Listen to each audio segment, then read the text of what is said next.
ஐநா மனித உரிமைகள் பேரவை கூட்டத்தொடர் ஆரம்பம். சமர்ப்பிக்கப்படும் இலங்கை தொடர்பான அறிக்கை. கைது அச்சத்தில் அலரும் கம்மன்பில விடுதலை புலிகளின் முன்னாள் போராளியின் சாட்சியம். திருகோணமலையில் தீ வைக்கப்படும் வைக்கோல்கள் எழுந்துள்ள குற்றச்சாட்டு. சட்டத்துக்கு அடிபணிந்து வீட்டை விட்டு வெளியேறும் மஹிந்த ராஜபக்ச. பாதாள உலக குற்ற கும்பலுக்கு எதிராக எடுக்கப்படவுள்ள நடவடிக்கை. இலங்கைக்கு ஐநாவில் பல தடை விதிக்கப்படக்கூடும் எச்சரிக்கும் பிரதிபா மகாநாம. மாகாண சபை தேர்தல் குறித்து யாழில் தில்வின் சில்வா வெளியிட்ட அறிவிப்பு. முன்னாள் எம்பிகளுடன் சஜித் பிரேமதாசா விசேட கலந்துரையாடல். 33 அரச நிறுவனங்களை மூட அரசாங்கம் தீர்மானித்துள்ள போதும் அந்த நிறுவனங்களின் பெயர்களை இதுவரை வெளியிடவில்லை. துமிந்த நாகமுவ. தொடர்பான விரிவான செய்திகள். ஐக்கிய நாடுகள் மனித உரிமைகள் பேரவையின் 60வது கூட்டத்தொடர் இன்று ஆரம்பமாகிறது. இந்த கூட்டத்தொடர் இன்று முதல் அக்டோபர் மாதம் 8ஆம் தேதி வரை நடைபெற உள்ளது. ஐக்கிய நாடுகள் சபையின் மனித உரிமை உயர்ஸ்தானிகர் வோக்கர் ட்ரக்கின் இலங்கைக்கான விஜயத்தின் பின்னர் மனித உரிமைகள் பேரவையில் சமர்ப்பித்த அறிக்கை தொடர்பில் அரசாங்கத்தின் அதிகாரப்பூர்வ பதில் அறிக்கை மனித உரிமை பேரவையில் சமர்ப்பிக்கப்பட்டுள்ளது. இந்த முறை ஐக்கிய நாடுகள் மனித உரிமை பேரவையில் இலங்கை அரசாங்கத்தின் சார்பாக அமைச்சர் பிஜித ஹேரத் விசேட உரையொன்றை ஆற்றவுள்ளார். இதன்படி இவர் இலங்கை நேரப்படி இன்று பிற்பகல் 3:45க்கு இலங்கை அரசாங்கத்தை பிரதித்துவப்படுத்தி சிறப்பு அறிக்கை ஒன்றை வெளியிட உள்ளார். இந்த விஜயத்தின் போது ஜெனீவாவில் பல உயர்மட்ட ராஜதந்திரிகளுடன் அமைச்சர் கலந்துரையாட உள்ளதாக வெளியுறவு அமைச்சகம் தெரிவித்துள்ளது. ஐக்கிய நாடுகள் சபையின் மனித உரிமைகள் உயர்ஸ்தானிகர் வோக்கர் ட்ரக் மற்றும் வெளியுறவு அமைச்சர் விஜித ஹேரத்திடையே விசேட சந்திப்பும் இடம்பெற உள்ளது. அரசியல் பழிவாங்கலுக்காகவே அரசு முன்னாள் நாடாளுமன்ற உறுப்பினர் உதய கம்மன்பிலவை ICCPR சட்டத்தின் பிரகாரம் கைது செய்ய முயற்சிக்கிறது என பிவித்ருகேல உரிமைய கட்சி தெரிவித்துள்ளது.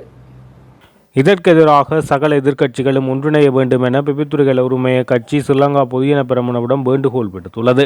பிபித்துறைகள உரிமைய கட்சியின் செயலாளர் உட்பட உறுப்பினர்கள் ஸ்ரீலங்கா பொதுஜன பெரமுனவின் செயலாளர் சாகர காரியவசம் கட்சியின் தேசிய அமைப்பாளர் நாமல் ராஜபக்ச ஆகியோரை சந்தித்து மேற்கண்டவாறு வலியுறுத்தியது. இதன்போது சமர்ப்பிக்கப்பட்டுள்ள கடிதத்தில் மேலும் குறிப்பிடப்பட்டுள்ளது. தேசிய மக்கள் சக்தி தலைமையிலான அரசாங்கம் ஆட்சிக்கு வந்ததிலிருந்து அரசாங்கத்தின் குறைபாடுகள் மற்றும் ஊழல் மோசடிகளை பகிரங்கமாக சுட்டிக்காட்டிய முன்னாள் பாராளுமன்ற உறுப்பினர் உதய கம்மன்பில மக்களுக்காக செயற்பட்டார். உதய கம்மன்பிலவை கைது செய்வதற்கு அரசாங்கம் மேற்கொண்ட சகல முயற்சிகளும் தோல்வியடைந்துள்ளன. 2025 8 தேதியன்று ஊடக சந்திப்பை நடத்தி விடுதலை புலிகள் அமைப்பின் முன்னாள் போராளிகளிடமிருந்து பெற்றுக்கொள்ளப்பட்ட சோடிக்கப்பட்ட சாட்சி அடிப்படையாக கொண்டு கடற்படையின் முன்னாள் தளபதி நிசாந்த உலகதென்ன கைது செய்யப்பட்டார் என உதய கம்மன்பில குறிப்பிட்டார். இந்த கூற்றில் எந்தவொரு இனத்தையும் அவர் குறிப்பிடவில்லை. அரசியலமைப்பின் 14 அளிக்கப்பட்டுள்ள கருத்து சுதந்திரத்துக்கு அமைவாகவே அவர் அவ்வாறு குறிப்பிட்டார். ஊடக சந்திப்பை நடத்தி உதய கம்மன்பில குறிப்பிட்ட கருத்தினால் இனங்களுக்கிடையில் முரண்பாடு ஏற்படும் என குறிப்பிட்டு சிவில் மற்றும் அரசியல் உரிமைகள் தொடர்பான சர்வதேச சமவாயம் சட்டம் மற்றும் தண்டனை கோவையின் 120வது பிரிவின் பிரகாரம் விசாரணைகளை மேற்கொண்டுள்ளதாக கொழும்பு குற்றப்புலனாய்வு திணைக்களம் கொழும்பு நீதவான் நீதிமன்றத்துக்கு அறிக்கை சமர்ப்பித்துள்ளது. உரிய காரணிகள் எதுவுமின்றி சிவில் மற்றும் அரசியல் உரிமைகள் தொடர்பான சர்வதேச சமவாய சட்டத்தின் பிரகாரம் கைது செய்யப்பட்டால் பிணை பெற்றுக் கொள்வது கடினமாக அமையும். ஆகவே அரசாங்கத்தின் அடக்குமுறைகளுக்கு எதிராக சகல எதிர்க்கட்சிகளும் ஒன்றிணைய வேண்டும் என வலியுறுத்துவதாக பிவித்துறைகள உரிமைய கட்சி தெரிவித்துள்ளது. வடக்கு, வடமத்திய, கிழக்கு, மத்திய, சப்ரகமுக மற்றும் ஊவா மாகாணங்களிலும் குருநாகல் மற்றும் ஹம்பாந்தோட்டை மாவட்டங்களிலும் பிற்பகல் 1 மணிக்கு பிறகு பல இடங்களில் மழை அல்லது இடியுடன் கூடிய மழை பெய்யக்கூடும் என தெரிவிக்கப்பட்டுள்ளது. குறித்த விடயத்தை வளிமண்டலவியல் திணைக்களம் இன்று வெளியிட்டுள்ள அறிக்கையில் குறிப்பிட்டுள்ளது. சில இடங்களில் 75 மில்லிமீட்டருக்கும் அதிகமான மழை பெய்யக்கூடும் என தெரிவிக்கப்பட்டுள்ளது. மேற்கு மாகாணத்திலும் காலி மற்றும் மாத்தறை மாவட்டங்களில் சில இடங்களில் மழை பெய்யக்கூடும் என தெரிவிக்கப்பட்டுள்ளது. மேலும் இடியுடன் கூடிய மழை பெய்யும் போது தற்காலிக பலத்த காற்று மற்றும் மின்னல் தாக்கத்தால் ஏற்படும் சேதங்களை குறைக்க போதுமான முன்னெச்சரிக்கை நடவடிக்கைகளை எடுக்குமாறு தெரிவிக்கப்பட்டுள்ளமை குறிப்பிடத்தக்கது. திருகோணமலையில் வைக்கோலுக்கு தீ வைப்பதால் கால்நடைகள் மற்றும் பொதுமக்களுக்கு பாதிப்பு ஏற்படுவதாக சுட்டிக்காட்டப்பட்டுள்ளது. திருகோணமலை நெல் அறுவடை முடிந்துள்ள நிலையில் வயல்வெளிகளில் விவசாயிகள் வைக்கோலுக்கு தீ வைக்கும் வழக்கம் தொடர்ந்து கொண்டிருக்கிறது. இந்த நிலையில் கந்தளாய், வானல, வட்டக்கச்சி மற்றும் தம்பலகாம போன்ற பகுதிகளில் இந்த நடைமுறை கால்நடை மற்றும் பொதுமக்களுக்கு பெரும் பாதிப்பு ஏற்படுத்தி வருவதாக தெரிவிக்கப்பட்டுள்ளது. அறுவடைக்கு பிறகு மிஞ்சியிருக்கும் வைக்கோல் அப்பகுதியில் உள்ள கால்நடைகளின் முக்கிய உணவாக உள்ளது. இருப்பினும் விவசாயிகள் வைக்கோலுக்கு தீ வைப்பதால் கால்நடைகள் மேய்ச்சல் நிலங்கள் இல்லாமல் போவதாக குறிப்பிட்டுள்ளது. இதனால் பல்லாயிரக்கணக்கான கால்நடைகள் உணவின்றி தவித்து வருவதாக சுட்டிக்காட்டப்பட்டுள்ளது. வைக்கோல் எரிப்பதால் ஏற்படும் புகை மூட்டம் அருகிலுள்ள வீதிகளையும் கிராமங்களையும் சூழ்ந்து கொள்வதனால் வீதிகளில் வாகனங்கள் செல்வது கடினமாகி போக்குவரத்து பெரிதும் பாதிக்கப்படுவதாக குறிப்பிடப்பட்டுள்ளது. அத்தோடு இந்த புகை கிராம மக்களுக்கும் சுவாச பிரச்சினைகளுக்கும் அச்சுறுத்தலாக உள்ளதாக தெரிவிக்கப்படுகிறது. இந்த பிரச்சினைகளுக்கு தீர்வு காண போலீசார் மற்றும் விவசாய திணைக்களம் இணைந்து உடனடி நடவடிக்கை எடுக்க வேண்டும் என அப்பகுதி மக்கள் கோரிக்கை விடுத்துள்ளனர்.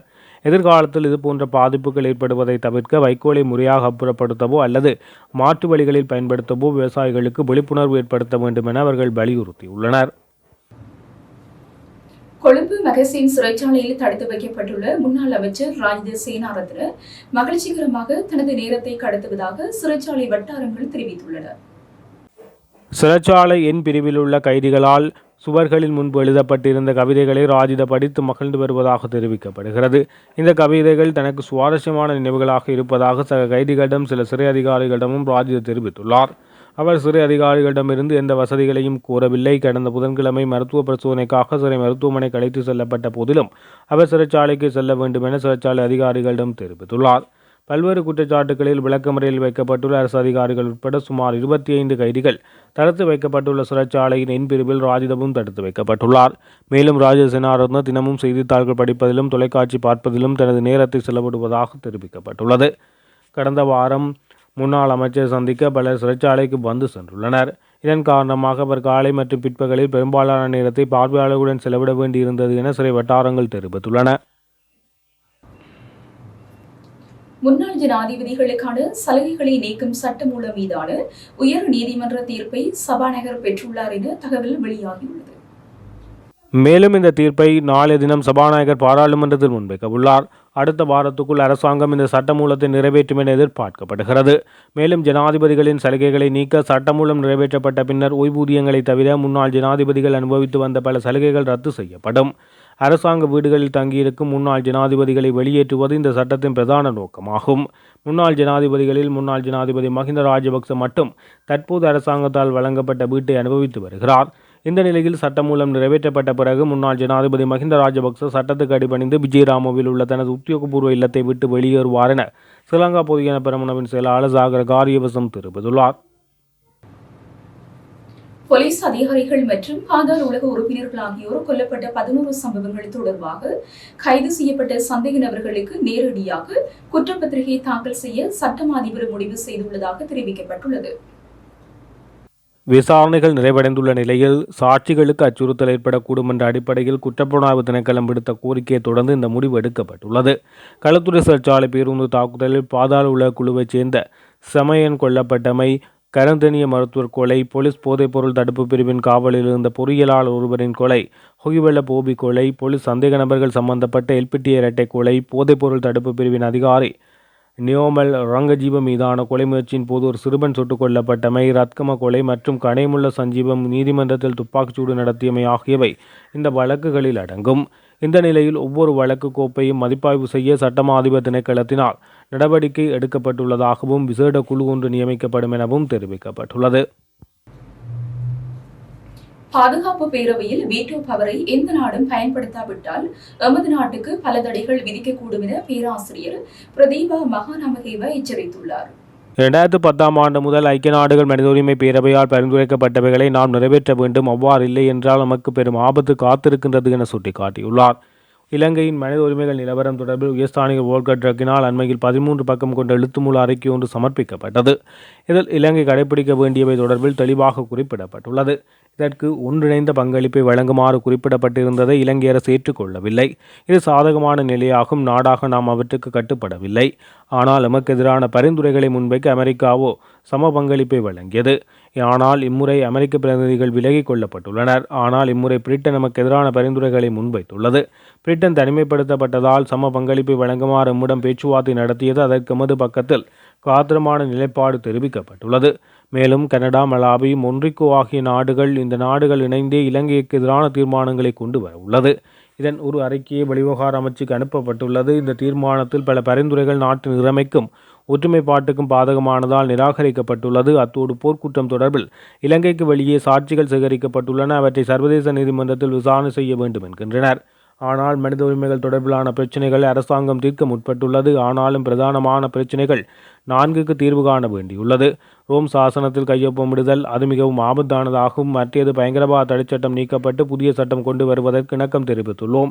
இவ்வாறான செயற்பாடுகள் நமக்கு நன்மை பயக்கக்கூடியதாக அமைந்துள்ளது. மேலும் காணாமல் ஆக்கப்பட்டவர்கள் தொடர்பில் இந்த அரசாங்கம் பல நடவடிக்கைகளை மேற்கொண்டு வருகிறது. வடக்கில் காணி விடுவிப்பு தொடர்பில் அரசின் போக்கு பாராட்டப்பட வேண்டியது. இவ்வாறு உயர்ஸ்தானிகர் அறிக்கையில் குறிப்பிடப்பட்டுள்ள பல பரிந்துரைகள் நிறைவேற்றப்பட்டு கொண்டு வருவதால் சாதகமான நிலையும் தென்படாமல் இல்லை. மேலும் இன மத வர்க்க பேதங்களில் அடிப்படையிலான பிளவுகளோ அல்லது ஒடுக்குமுறை தடுக்க நடவடிக்கை எடுக்கப்பட்டுள்ளது. இவை சாதகமான நிலைப்பாடுகளாக நோக்கலாம். உமக்கு எதிரான தீர்மானத்தை வெற்றி கொள்ள 24 நாடுகள் நமக்கு சார்பாக வாக்களிக்க வேண்டும். 47 உறுப்பு நாடுகள் காணப்படுகிறது. இவற்றுள் இந்தியா, ஜப்பான் போன்ற நாடுகள் எமது பக்கம் வாக்களிக்க வைக்க வேண்டும். இந்தியாவை நாம் வெற்றி கொண்டால் கரீபியன் நாடுகள் எமக்கு சார்பாக வாக்களிக்கக்கூடும். மேலும் தென்னாப்பிரிக்காவும் எமக்கு முக்கியமான நாடு. இந்த நாடுகளை எமது பக்கம் இழுத்துக் கொண்டால் பல வருடங்களாக இழுபட்டு திரியும் ஐக்கிய நாடுகள் மனித உரிமை பேரவையின் பரிந்துரைகளுக்கு இலங்கைக்கான ஒரு தீர்மானத்தை முன்வைக்கக்கூடிய வாய்ப்புகள் காணப்படும் என தெரிவித்துள்ளார். மாகாண சபை தேர்தல் அடுத்த வருடம் நடத்தப்படும் என மக்கள் விடுதலை முன்னணியின் பொதுச் செயலாளர் டில்வின் சில்வா தெரிவித்துள்ளார். ஜனாதிபதி தேர்தல், பாராளுமன்ற தேர்தல் மற்றும் உள்ளூராட்சி மன்ற தேர்தலை வெற்றி கொண்டது போன்று மாகாண சபை தேர்தலையும் தேசிய மக்கள் சக்தி வெற்றி கொள்ளும் என அவர் தெரிவித்துள்ளார். யாழ்ப்பாணத்தில் நேற்று நூலகம் ஒன்றை திறந்து வைத்து உரையாற்றும் போது அவர் இதனை தெரிவித்தார். மாகாண சபை தேர்தலை நடாத்துவதற்கு அரசாங்கத்துக்கு சந்தர்ப்பம் இருக்கிறது. ஆனால் சில சட்ட சிக்கல்கள் இருக்கின்றன. குறிப்பாக கடந்த அரசாங்கம் தேர்தல் சட்டத்தில் திருத்தங்களை மேற்கொண்டது. அதற்கமைய புதிதாக எல்லை நிர்ணயம் செய்ய வேண்டியிருந்தது. முன்னதாக செய்யப்பட்ட எல்லை நிர்ணயத்தில் பல்வேறு தவறுகள் இருந்தமையால் பாராளுமன்றத்தில் அது நிறைவேற்றப்படவில்லை. இதன் காரணமாகவே மாகாண சபை தேர்தலை நடத்த முடியவில்லை.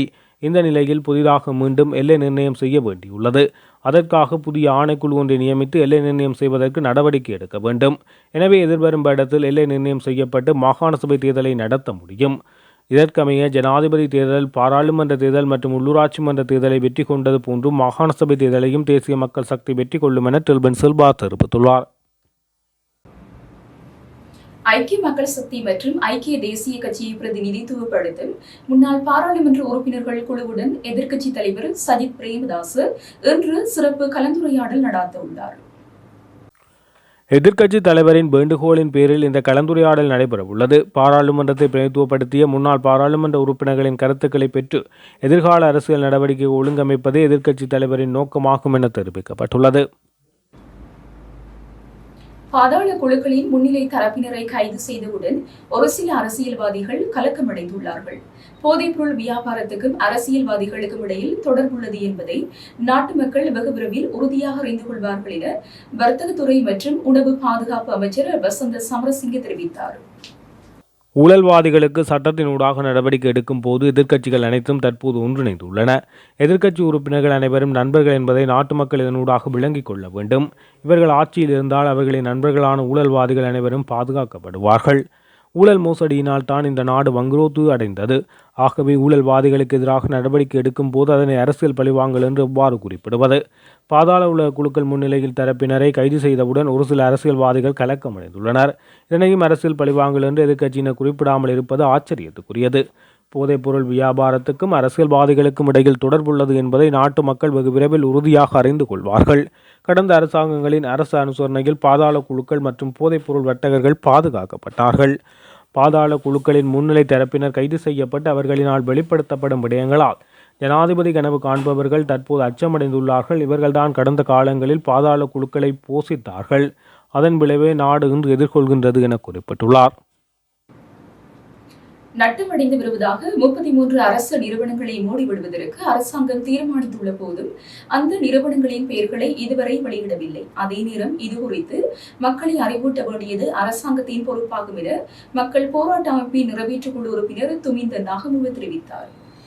மக்கள் போராட்ட அமைப்பு கொழும்பில் நடத்திய செய்தியாளர் சந்திப்பில் கலந்து கொண்டு உரையாற்றும் போது அவர் இதனை தெரிவித்துள்ளார். 33 அரசு நிறுவனங்களை மூடிவிட தீர்மானித்துள்ளதாக அமைச்சரவை பேச்சாளர் அமைச்சர் நலிந்த ஜெயதிச கடந்த அமைச்சரவை தீர்மானங்களை வெளியிடும் செய்தியாளர் சந்திப்பின் போது தெரிவித்தார். ஆனால் அரசாங்கம் மூடிவிட தீர்மானித்திருக்கும் இந்த 33 அரசு நிறுவனங்கள் தொடர்பில் அரசாங்கம் இதுவரை நாட்டுக்கு வெளிப்படுத்தவில்லை. அமைச்சரவையில் 33 அரச நிறுவனங்களை மூடிவிடுவதற்கு அனுமதி கிடைக்கப்பெற்றிருந்தால் அந்த 33 நிறுவனங்களும் என்ன என்பதை அனைவரும் தெரிந்திருக்க வேண்டும். 33 அரச நிறுவனங்களின் பெயர்களை அரசாங்கம் இதுவரை வெளிப்படுத்தாததன் மூலம் இந்த நிறுவனங்கள் என்ன என்பது தொடர்பில் தெரியாமலா அமைச்சரவை இதற்கு அனுமதி வழங்கி இருக்கின்றது என்ற கேள்வி எழுகிறது. அத்துடன் அமைச்சரவை தீர்மானங்களை அறிவிக்கும் செய்தியாளர் சந்திப்பின் போது 33 அரச நிறுவனங்களை மூடிவிடப் போவதாக தெரிவித்த அமைச்சர் நலிந்த ஜெயதிச 9 நிறுவனங்களின் பெயர்களை வெளியிட்டு ஏனைய நிறுவனங்களின் பெயர்களை மறைத்திருக்கிறார். அதே நேரம் அரசாங்கம் அறிவித்துள்ள 9 நிறுவனங்களிலும் பிரச்சினைகள் இருக்கின்றன. அதாவது அரசாங்கம் மூடிவிடுவதற்கு தீர்மானித்துள்ள நிறுவனங்களில் ஒன்றுதான் லங்கா லொஜிஸ்டிக்ஸ் என் டெக்னாலஜி. இந்த நிறுவனம் கடந்த காலங்களில் ஆயுத கொடுக்கல் வாங்கல் தொடர்பில் பல்வேறு குற்றச்சாட்டுகள் தெரிவிக்கப்பட்ட ஒரு நிறுவனம். இந்த நிலையில் அரசாங்கம் இந்த நிறுவனத்தை மூடிவிடும் போது இந்த நிறுவனத்துக்கு எதிராக தெரிவிக்கப்பட்டு வரும் குற்றச்சாட்டுகளையும் அவ்வாறே மறைத்துவிடப் போகின்றதா என்ற கேள்வி எங்களுக்கு எழுகிறது. மேலும் ஒரு நிறுவனம் தான் கொமன்வெல்த் கேம் அம்பாந்தோட்டை லிமிடெட் என்ற நிறுவனம். பாரிய நிதி மோசடியில் இந்த நிறுவனத்துக்கு எதிராக கணக்காய்வு அறிக்கை ஒன்று இருக்கிறது. தற்போது இந்த நிறுவனத்தை மூடிவிடுவதாக இருந்தால் அந்த நிறுவனத்துக்கு எதிராக தெரிவிக்கப்படும் குற்றச்சாட்டுகள் தொடர்பில் நடவடிக்கை எடுப்பதில்லையா என கேட்பதாக தெரிவித்துள்ளார். இத்துடன் ஜெஃப்னக்லரியின் மதிய நேர பிரதான செய்திகள் நிறைவடைகின்றன. மேலதிக செய்திகளை அறிந்து கொள்ள www.jeffnaglary.lk என்ற இணையதளத்தின் ஊடாக இணைந்து கொள்ளுங்கள்.